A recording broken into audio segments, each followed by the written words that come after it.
weird character spoofing that makes it look like you're really terminating the domain here, but it's actually out here. So these mechanisms are useful, and actually, hopefully over time, users will learn to rely on them, right, and become a source of familiarity. So if it's lacking, the user's a little alarmed. The problem with all these dialogues, like padlocks and stuff, is nobody ever detects the absence of them, right? You've seen these images where, like, if you can go to your bank and you can set up like my favorite image thing, and when you log in, you're supposed to see that image. And people have done studies where all you do is simply don't show that image, and nobody notices the image isn't there. So hopefully this is useful, but this is certainly no panacea. So software developers, what can developers do? Change how you think about security. Security is a characteristic of the product. It's not a gate to get through. It's not like you get the security rubber stamp at some point in the release cycle and you're happy. You should be thinking about security through the whole life cycle of the product. And I've seen this sort of evolution in companies that start with incident response. Oh crap, we got hacked. It happens usually like a couple times. And like, okay, we do get pen testing and we get people to come and hack our infrastructure and find the issues, right?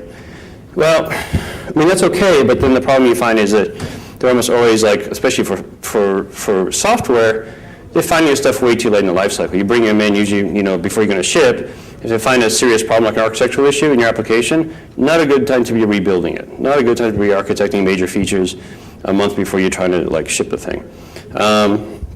So you start doing security reviews, like, well, when you're about to, like a little sooner, before we actually start testing it, let's talk through what you're doing. And that leads to like design reviews where before you even start specifying, before you even start coding the thing, you actually sit down and agree what it is you're trying to do and why you're trying to do it and what the security characteristics of the feature should be, so it's included in the design, in the spec, before you start doing any of the work.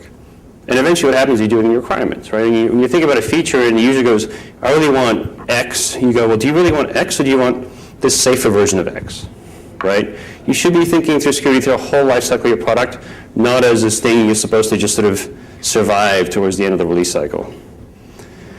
So I've worked on a couple of security models. I worked on the FlashBlade security model. I worked on really designing the Adobe Air security model and worked on Mozilla and stuff. And so when you look at new features, you have to really consider the implications of the security model. This means is that really iterating security models is incredibly painful. Like this whole sort of like, let's ship it now and figure out later. Taking privilege away is almost impossible. So if you're looking at designing a security model and you have a couple options, one is to be more restrictive initially and target a core set of uses and applications, or you can be sort of more open, which is always very tempting because, hey, if you're more open, you just allow more things, more people will use your application, everybody will be happy, it'll be great. The reality is, whatever you pick now, you will never be more restrictive than that, realistically. Because every time you do, you break people's applications, you break people's websites, and they're not going to like you. And so the cost to do that, the barrier for taking away privilege in your security model further down the road is so high, it's not impossible, but you have to be willing to break your customers. That's not easy. Having done that a couple times, not fun.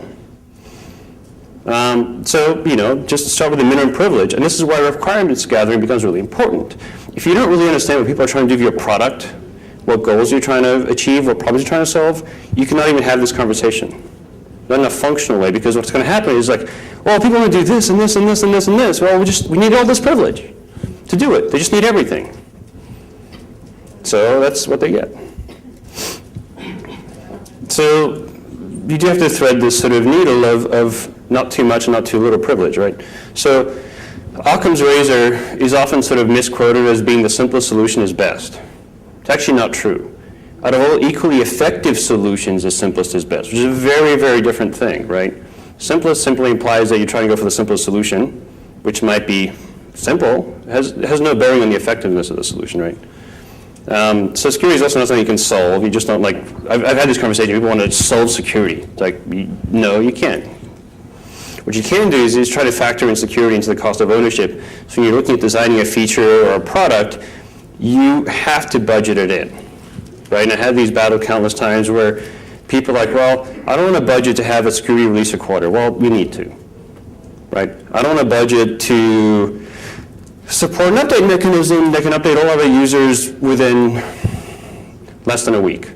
Well, if you want all those users, you need to, right? You should be lucky to have that problem. So, quiz, anybody? Anybody want a t-shirt? Nobody wants a t-shirt?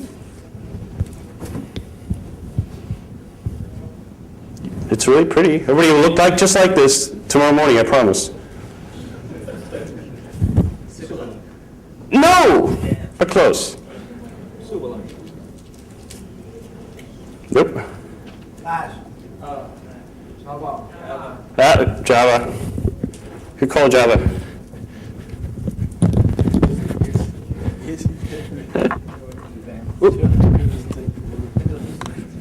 Close. Silverlight is close but Silverlight doesn't actually place the policy in a subdirectory.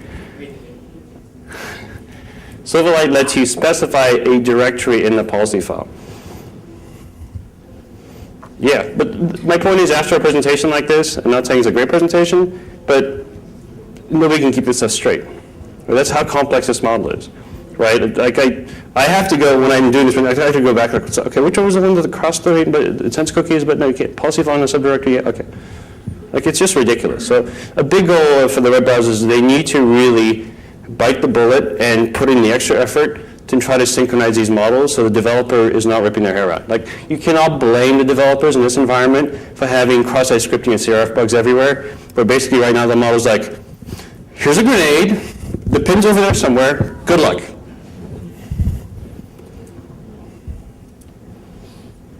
Questions?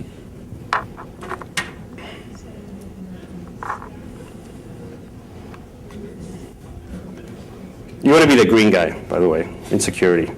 If you're not making people uncomfortable, you're doing something wrong. Yep.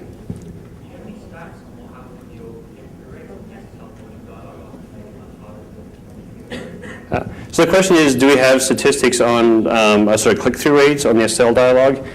And unfortunately, we don't, but that's a really good thing to have. But judging by the people that complained about it, I'm guessing it was probably a pretty big behavioral change. Any other questions? Cool. Yep. Well, thank you.